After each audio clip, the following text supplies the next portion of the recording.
Santísimo Films, al servicio de la evangelización. El nombre que yo di a esta charla es lo que está arriba. La luz de Medellín, en concreto, la luz de las comunidades como una oportunidad del Espíritu para seguir siendo la iglesia de Jesús hoy. Creo que en este sentido quisiera comentar o compartir mi lectura de lo que ha significado Medellín y el inicio de las comunidades eclesiales de base, como yo también le he podido compartir entre enero 78 y diciembre del año 80, en estos periodos que pude compartir esta experiencia en San Camilo. Entonces, si hay preguntas, dudas, bueno, interrumpan, ¿verdad? Yo creo que no se puede entender el impacto del documento de la conferencia de Medellín sin ubicarla en el contexto, lo que estaba sucediendo en la iglesia y en el continente. Por eso les digo, el Espíritu ya estaba renovando la iglesia. Y en ese contexto aparece Medellín. Es importante recordar de que las comunidades eclesiales de base no nacieron con Medellín. Hubo experiencias muy importantes en los años 50 en Brasil, donde los pobres empezaron a leer el Evangelio, a leer la Biblia, empezaron a compartir fraternalmente, a descubrir que juntos, unidos y solidarios pueden hacer pasos para la transformación de su vida. Entonces, esta experiencia de las primeras comunidades ha sido algo bien importante. Luego, en los mismos años 50, también se dio la primera conferencia episcopal latinoamericana en Río de Janeiro. Aunque la temática la abordaron muy dentro de la iglesia, hacia el interior, pero el nombre sobre las necesidades de América Latina ya dice algo.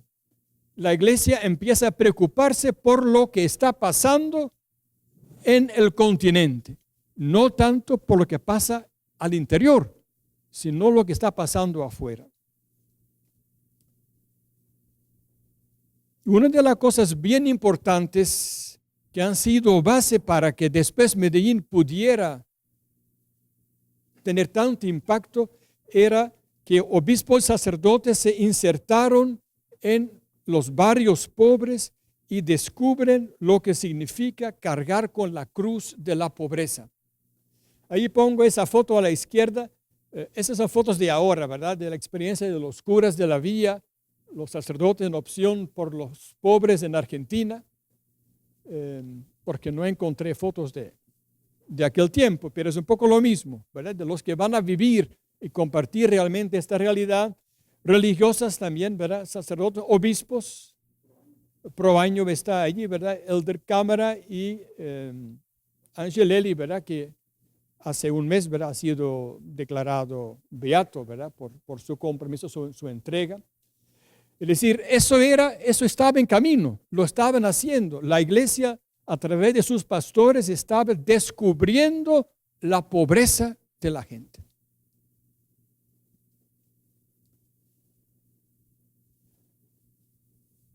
Y luego vino la voz de Juan 23, al convocar el concilio, además de la convocatoria formal, en una entrevista de radio, dijo: la iglesia es la iglesia de todos, pero particularmente de los pobres. Es decir, el concepto, la iglesia de los pobres, no viene de América Latina, no viene de Medellín. El que lo lanzó el concepto y la visión de la iglesia era Juan 23. Bueno, ustedes también saben, ¿verdad?, que en el concilio no ha retomado ese concepto. Como que los padres conciliares que estaban ahí no captaron lo que Juan 23 quiso decir con esto. No compartieron su visión. Pero lo que sí hicieron también era un paso importante, ¿verdad? Que se definió la iglesia no desde la jerarquía para abajo, sino la iglesia como pueblo de Dios. la comunidad de los bautizados, buscando la valoración y la promoción de los laicos. La iglesia en primer lugar, el pueblo de Dios. Y luego viene el servicio también de la jerarquía en esto. Ese concepto. Unos elementos importantes de las dos constituciones pastorales importantes, Gaudium et Spes, utiliza ese mecanismo, ese método de ver, juzgar y actuar que ha sido promovido originalmente por la JOC, ¿verdad? Por la Juventud Obrera Católica. Y eso es lo que después en la Iglesia de América Latina empieza a ser la regla, ¿verdad? No se puede hacer, no se puede avanzar, no se puede entender ni la Iglesia ni nuestra misión si no trabajamos de esa manera.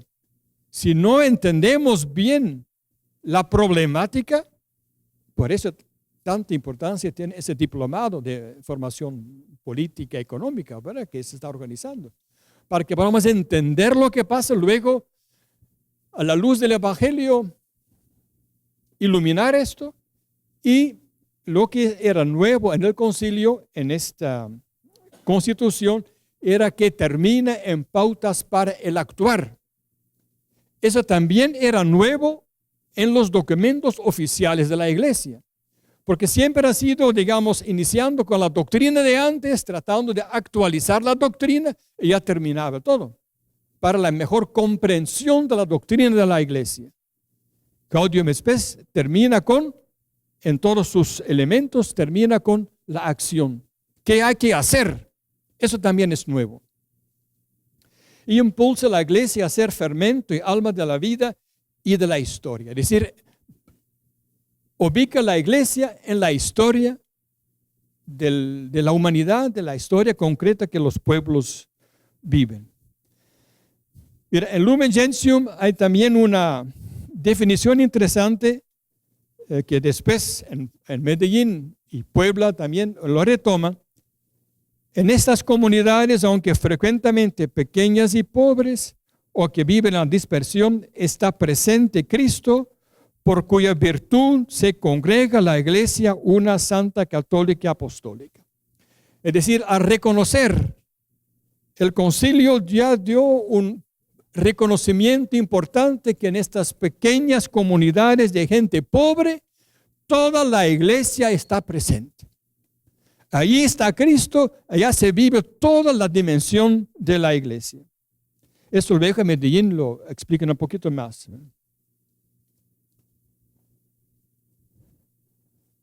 Ustedes saben que al finalizar el concilio hubo lo que se llama el pacto de las catacumbas.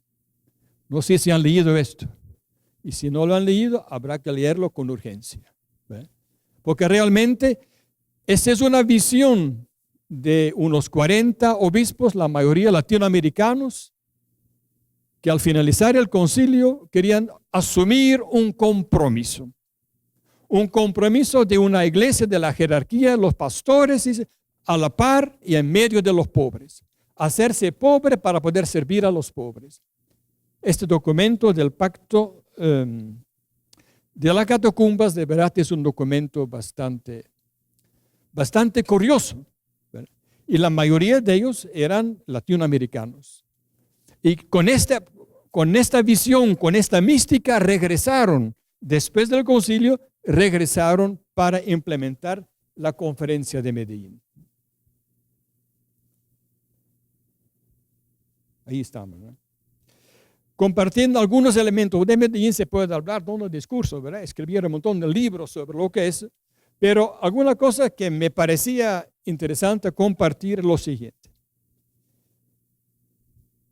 Los obispos retoman la metodología de Gaudium et Spes de ver, juzgar y actuar.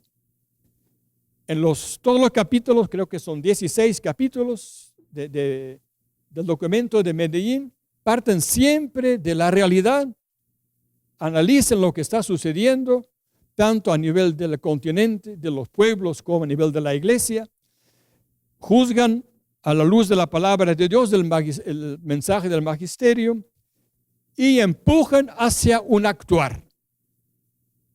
dan pautas qué es lo que hay que hacer para ser fiel a la presencia de Dios en esta realidad. También es el documento que se dedica a la misión de la iglesia en la historia, como que terminó la época de pensar la iglesia en sí, la iglesia para sí misma, para entenderse mejor o para vivir mejor, sino la iglesia al servicio de la historia, concretamente al servicio de los pobres. Es un planteamiento bien claro. El documento de Medellín, el primer documento se llama Justicia. Empieza con toda la problemática de la injusticia. Y llama la atención, es un documento donde los pobres son llamados los empobrecidos. Cada vez que se lee en Medellín la palabra pobre, hay que pensar, quieren decir empobrecidos, ¿verdad? No nacieron porque Dios quiso que fueran pobres. Y no es por casualidad, sino eso tiene sus causas. Y la causa tiene que ver con la violencia institucionalizada, la estructura de violencia, explotación en que vivimos. Da nombres concretos a esto. Y a estos pobres la iglesia tiene que servir en la construcción del reino, ¿verdad? Y luego, ¿verdad?, convoca a la opción por los pobres, como solidaridad con los pobres, y la frase ahí importante, haciendo nuestros sus problemas y sus luchas. Aquí no es una cuestión, por muy importante que sea, de la misericordia, ¿verdad?, de ser bueno, de dar unos 5 centavos o de compartir. Aquí el planteamiento es claro, la opción por los pobres tiene que ver con hacer nuestros los problemas y las luchas, las esperanzas, el sufrimiento de estos empobrecidos. Ahora, eso puede, para la realidad de hoy, extenderse mucho más dinámica, otros más espacios, pero el verbo es importante, hacer nuestro los problemas, las luchas, el sufrimiento de los pobres. Hay una frase del padre Rogelio Poncelle, compañero belga, compañero nuestro, que dijo en un momento dado, nosotros los sacerdotes en la iglesia nunca hemos asumido la muerte como parte de nuestra vida. Los pobres sí, porque viven en esto. Y quizá por eso se parecen tanto a Cristo. ¿Verdad? Asumir la causa, el sufrimiento de los empobrecidos. Sí, es cierto lo que se dice, ¿verdad?, que la muerte del padre Cecilio tiene que ver también con su denuncia sobre la tala de árboles, etc. Bueno, sería también el primer sacerdote asesinado por asumir la causa de la madre patria en este país, ¿verdad? Bueno, habrá que ver qué más descubren, ¿verdad? Pero luego propone una renovación de la catequesis, de la evangelización, pero desde la realidad histórica. No tanto, muchas veces en los años anteriores, los siglos anteriores, por lo menos cuando a mí me dieron catecismo, ¿verdad? En Bélgica la parroquia era el catecismo de las preguntitas ¿verdad? Para algunos todavía de ustedes también lo han aprendido así, ¿verdad? ¿Verdad? La doctrina, ¿verdad?, en preguntitas, ¿verdad? Unos en letras más chiquitas era más difícil, ¿eh? En letras más grandes era para los niños más chiquitos, ¿verdad? Pero era doctrina para medio mundo igual, ¿verdad? Ahora dice en Medellín una renovación de la catequesis, de la evangelización, pero desde la realidad histórica, no tanto desde la doctrina. Y muy importante para la conferencia episcopal, para el documento y su impacto, es que muchos obispos que participaron en Medellín, en su diócesis, ¿verdad?, ya estaban haciendo lo que esos 40 ya habían firmado, ¿verdad?, en las catacumbas.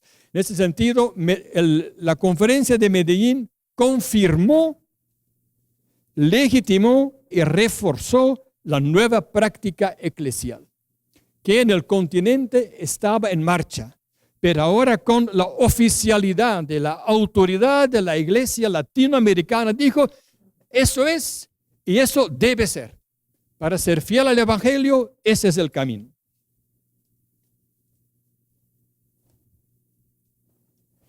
Ahora un poco en la segunda parte que quiero compartir. No sé si sobre esto, lo que he dicho, si regresamos a la última. No sé si algún comentario para que no me dejen hablar solo. Sí, dígame.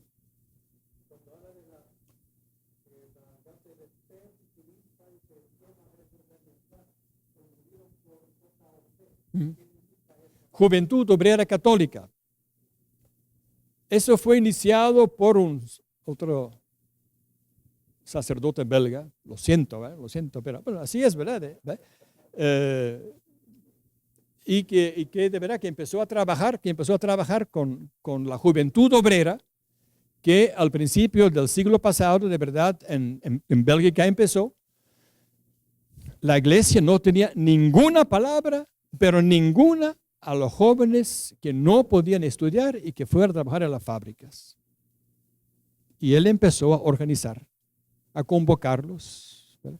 Y así nacieron todo un movimiento de la juventud obrera católica en Europa y también en América Latina. Luego también el mismo modelo, la JEC, Juventud Estudiantil Católica. No sé otros, porque hay varios de estos.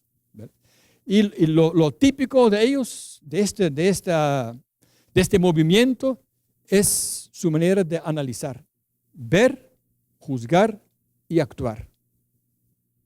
Bueno, sigamos un poco.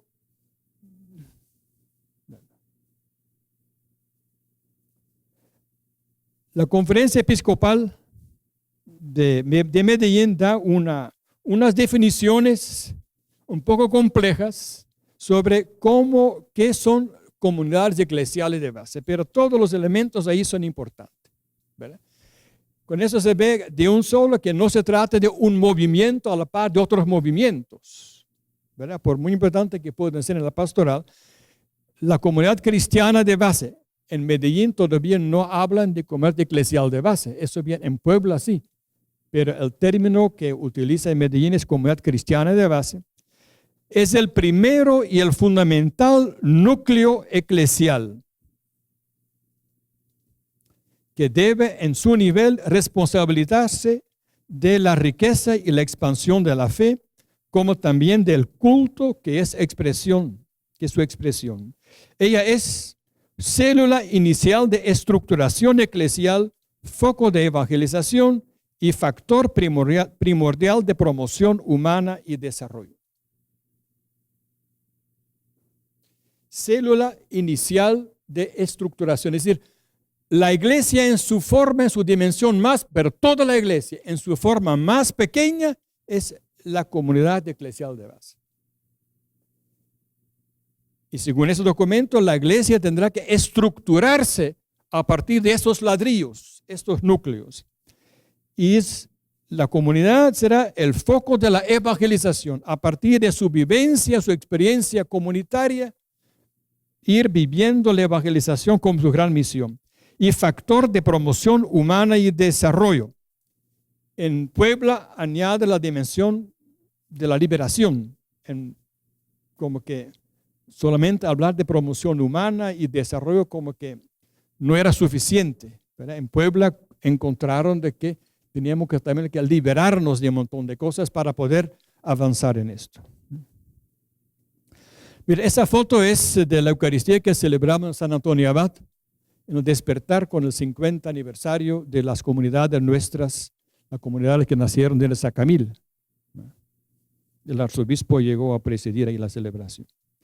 Otra frase, otro concepto, ¿verdad? Es los miembros de estas comunidades, viviendo conforme a la vocación a que han sido llamados, ejercitan las funciones que Dios les ha confiado, sacerdotal, profética y real. Hagan así de su comunidad un signo de la presencia de Dios en el mundo. Y puse en negrito lo último.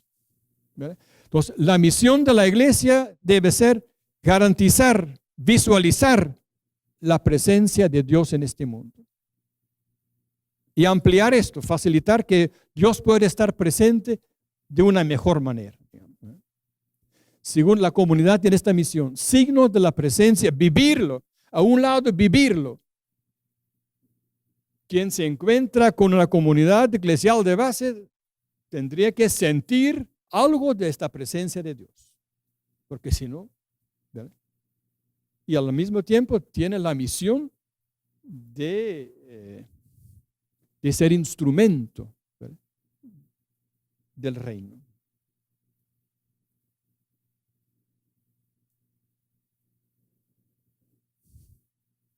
Yo pienso de que para entender cómo explicar que las comunidades eclesiales de base también en El Salvador se desarrollaron. ¿Cómo entender esto? ¿Verdad? Porque no es porque de repente hay un documento de arriba. ¿Verdad?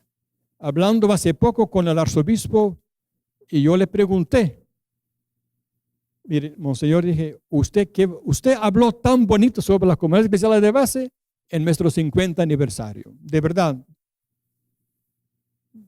Emilio estuvo allá, escuchó también el mensaje del arzobispo, bien bonito. Yo le pregunté, pero ¿usted qué va a hacer? Dijo, yo no puedo dar órdenes. No es porque hay un documento de arriba que la cosa abajo se da. ¿Verdad? No es por eso. ¿Verdad? Algo desde abajo debe suceder.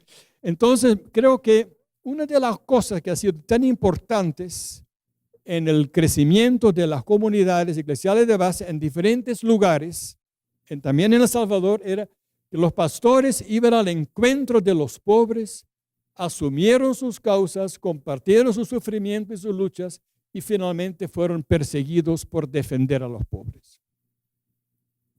Creo que esto es un resumen de la vida, de la entrega de muchos sacerdotes en El Salvador. Y algunos que no fueron asesinados es porque escaparon. ¿Vale? Tenían suerte de no les tocó. ¿Vale? Pero, y el mismo Monseñor Romero dijo lo siguiente: este acercamiento al mundo de los pobres lo entendemos a la vez como encarnación y como conversión. Es decir, la iglesia, los pastores tienen que encarnarse, hacerse realidad en la vida, en el mundo de los pobres. Y eso, por supuesto, eso exige una conversión. Y una conversión permanente. Y no es fácil. Dice Monseñor Romero, son textos de lo que dijo en Lovaina en su discurso del doctorado. Los necesarios cambios al interior de la iglesia, en la pastoral, en la educación, en la vida religiosa sacerdotal, en los movimientos laicales, los cambios que no habíamos logrado mirar solo al interior de la iglesia, los estamos consiguiendo ahora al volvernos al mundo de los pobres. Es decir, al encontrarnos con la realidad, la dura realidad de los pobres, lo que Rogelio decía en la cita que les mencioné, al encontrarnos con la muerte como la viven los pobres diariamente, eso nos hace ver la misión, el quehacer de la iglesia de una manera diferente.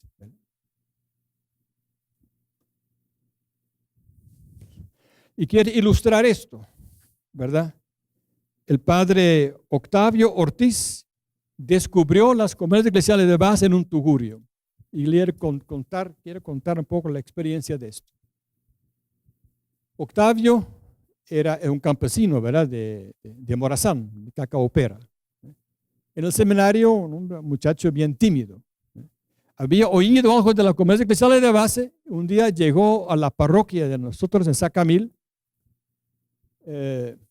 Encontró al padre Pedro de Clerc, y dice: mire, padre, yo quiero saber algo de las comunidades eclesiales de base, ¿verdad? ¿Usted no tiene algún folleto para que yo pueda leer? ¿O usted no puede contar algo? ¿Yo no puedo entrevistar a usted?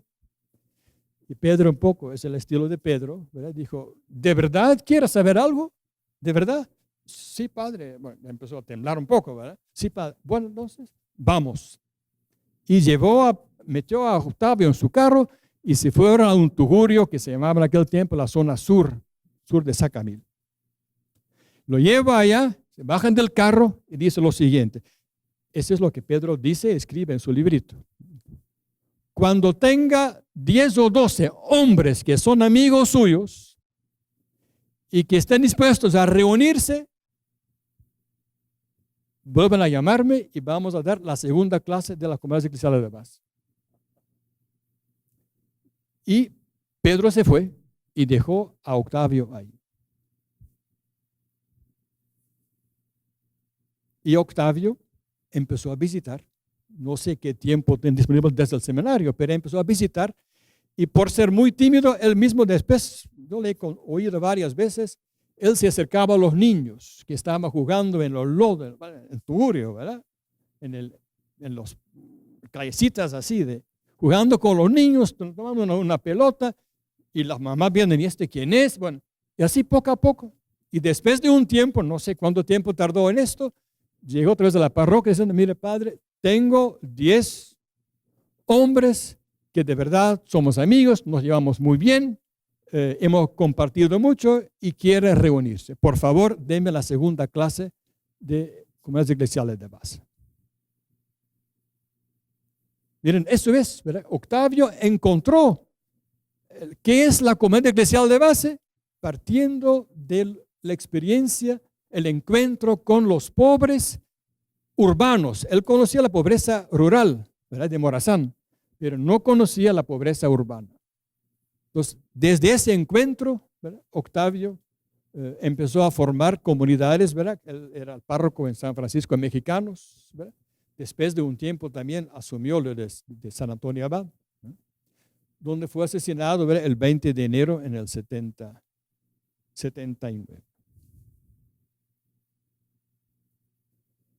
Otro ejemplo de alguien que asumió la causa de los pobres, Alfonso Navarro. Es una foto que quizás no reconocen mucho, ¿verdad? Pero eso es Alfonso Navarro, ¿verdad? De Alfonso no hay muchas fotos.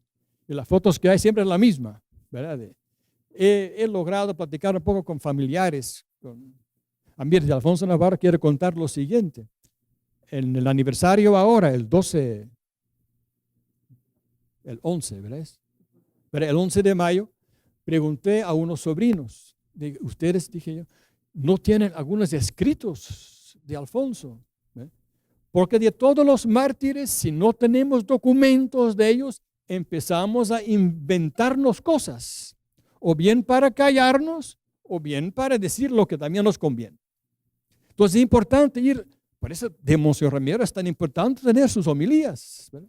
¿Qué hubiéramos dicho de Monseñor Romero si no hubiera tenido esto? Y me dijeron estos sobrinos de Alfonso que el papá de ellos, es decir, hermano de Alfonso, estaba tan preocupado por guardar todos los cuadernos y no sé otra cosa escritos de Alfonso que lo metió en una caja de madera, en cajas de madera, en diferentes lugares porque tenía miedo que la guardia podía llegar. Y al descubrir ahí, cuando se muere don Napoleón, la polilla había comido todo. Dicen que ya no hay nada. De lo escrito no quedó nada, ningún papel. Bueno, si queremos guardar las cosas así, si no se comparte en la comunidad, se pierde, ¿verdad? Bueno, Alfonso Navarro celebró la Eucaristía en la Plaza Libertad el 28 de febrero. Además, esta frase también aparece en el canto de Alfonso. ¿Ustedes saben lo que pasó el 28 de febrero? ¿Qué pasó?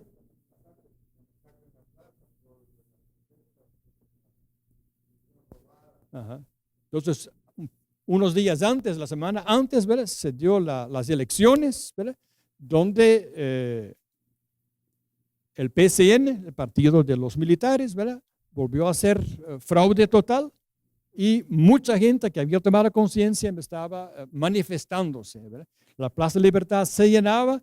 Alfonso, no sé si ellos pidieron a Alfonso, no sé dónde viene la iniciativa, pero hay un escrito que Alfonso pidió permiso a Monseñor Romero, recién asumido su misión como arzobispo, le dijo que sí, y Alfonso fue a celebrar la Eucaristía en la Plaza Libertad en ese contexto. Entonces, ese es evidente un ejemplo, ¿verdad?, de compartir el sufrimiento y la lucha del pueblo. El estar allá, en esas condiciones, era de verdad asumir esta misión, ¿no? Asumir la causa de los pobres.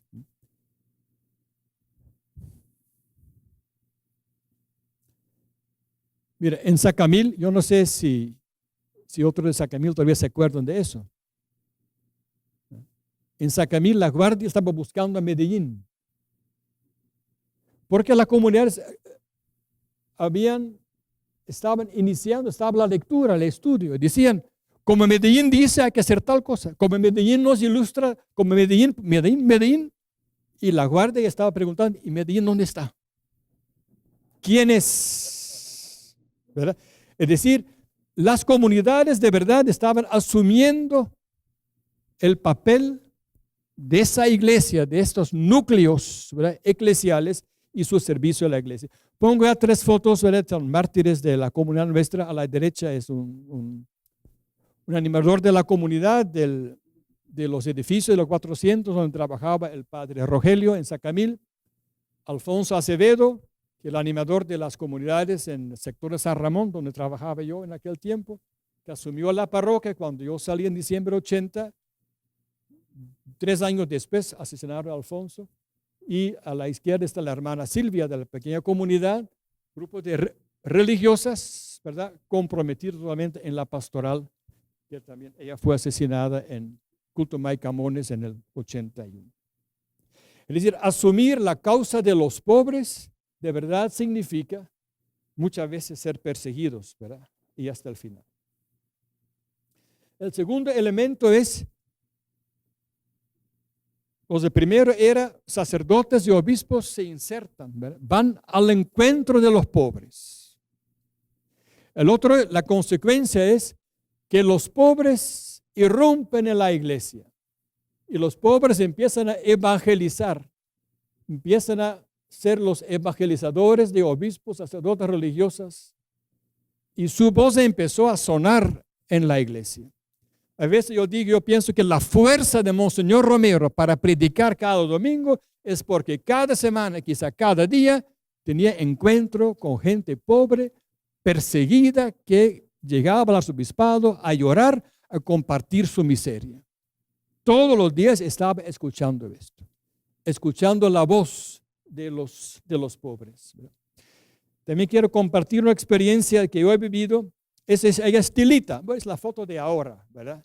Ya es un poco anciano con la foto de uno de sus hijos desaparecidos. Ella vive en una comunidad en el Paraíso, que es Paraíso, una comunidad cerca de Ricaldone. Cuando yo vine a El Salvador en enero 78, Rogelio me dijo que visitara, ¿verdad?, la zona de San Ramón. ¿Y quién era? Tilita era mi guía. Ella me enseñó a visitar. Además, miren, Chele, jovencito en aquel tiempo, andar en esta zona y decir, miren, ¿qué está haciendo aquí, pues? ¿Verdad? ¿Y usted qué? ¿Verdad? Pero Tilita me ayudó, ¿verdad? Dice, mire, aquí ya hemos visitado, aquí ya visité 3 veces. Todavía no van a la reunión, pero padre, la vamos a convencer. Y así, ella me ayudó. Y después, cuando había reuniones, ella es la primera para ir conmigo, para recordar a la gente. Y después vamos a visitar allá, porque la semana pasada nos fuimos, vamos por allá. Ella me llevaba por donde teníamos que ir. Una señora, ella vendía en las afueras del mercado, no sabía leer y escribir. ¿Verdad?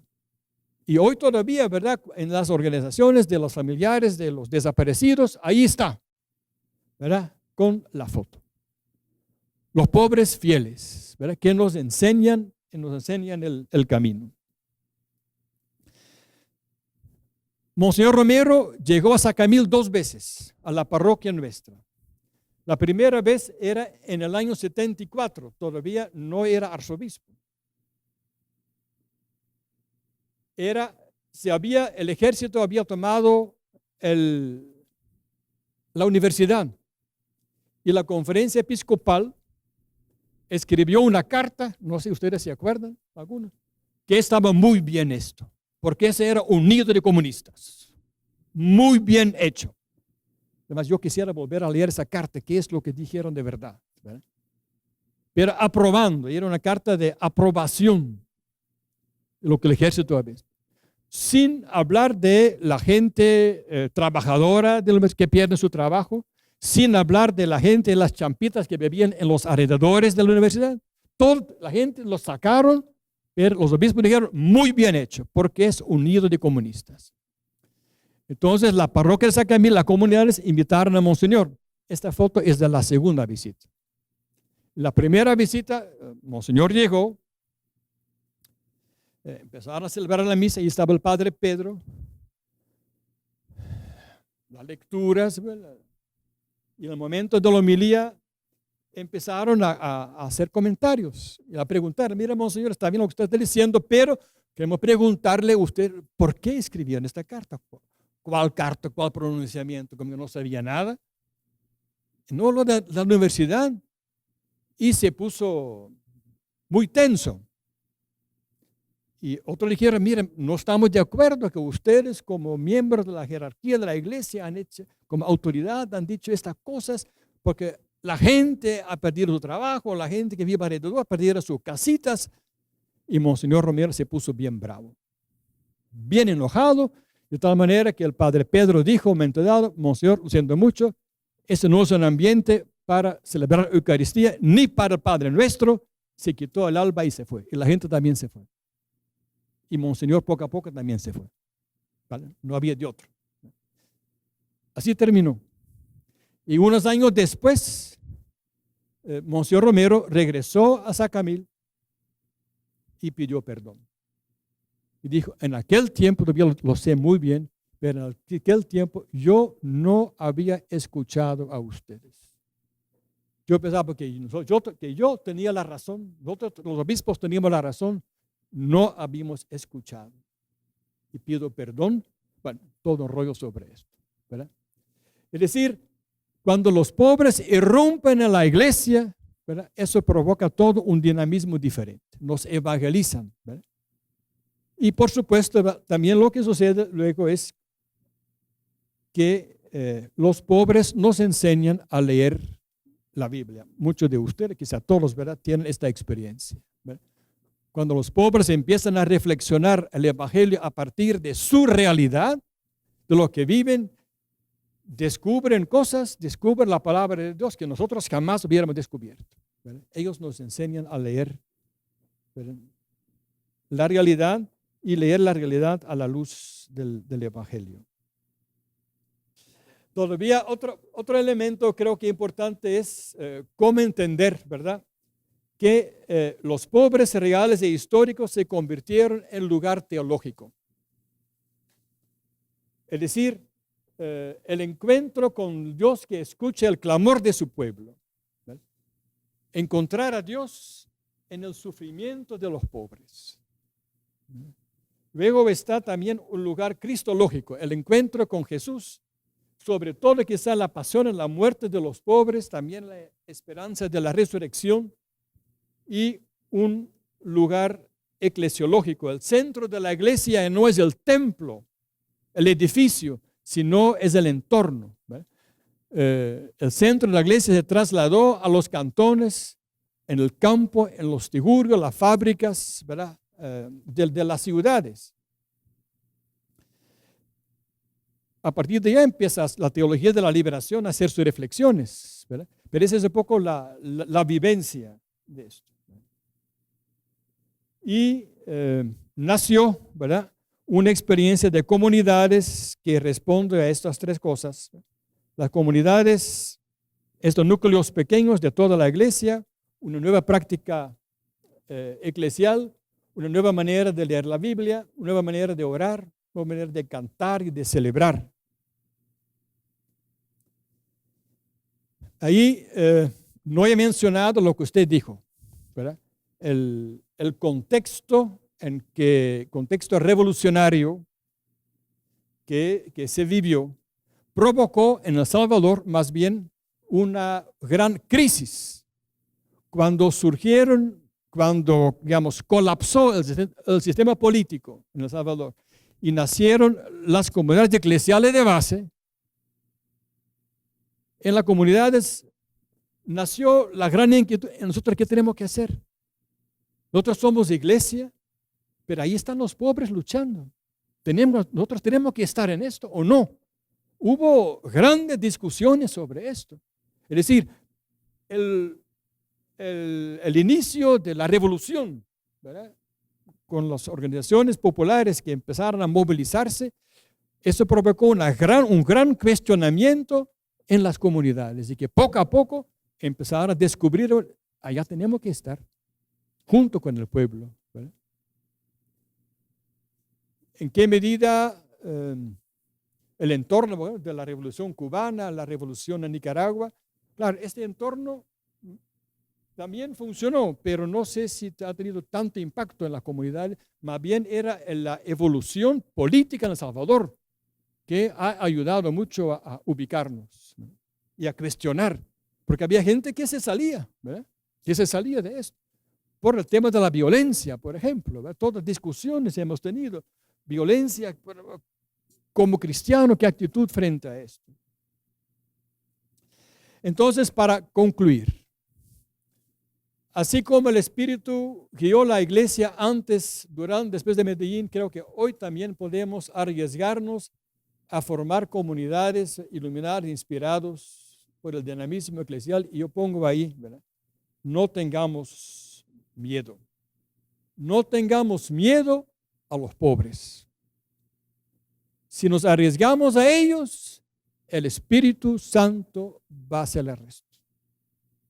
Pero aunque trabaja el Espíritu Santo día y noche, si no nos acercamos a los pobres, el Espíritu Santo se va a cansar. No habrá mucho resultado.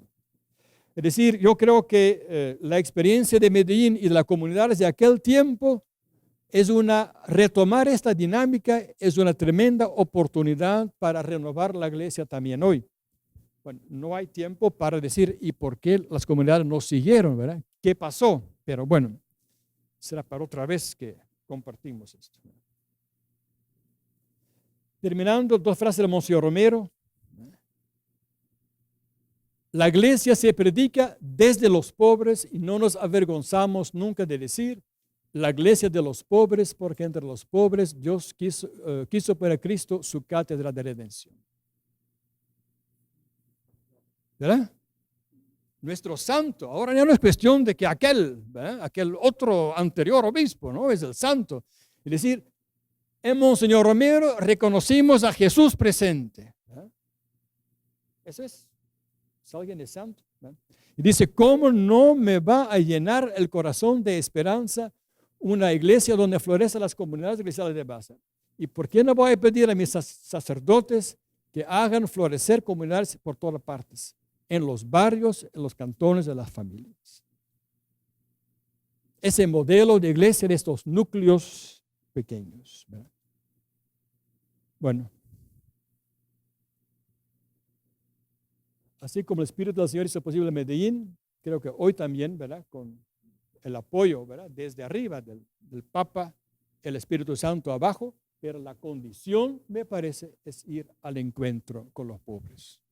En la parroquia, allá donde vivimos, allá donde nos toca trabajar, ahí está la puerta de entrada para retomar este espíritu de Medellín, de las comunidades y trabajar y dejarnos ayudar para renovar la iglesia, para transformarla como el Papa quiere, pero a través de esto.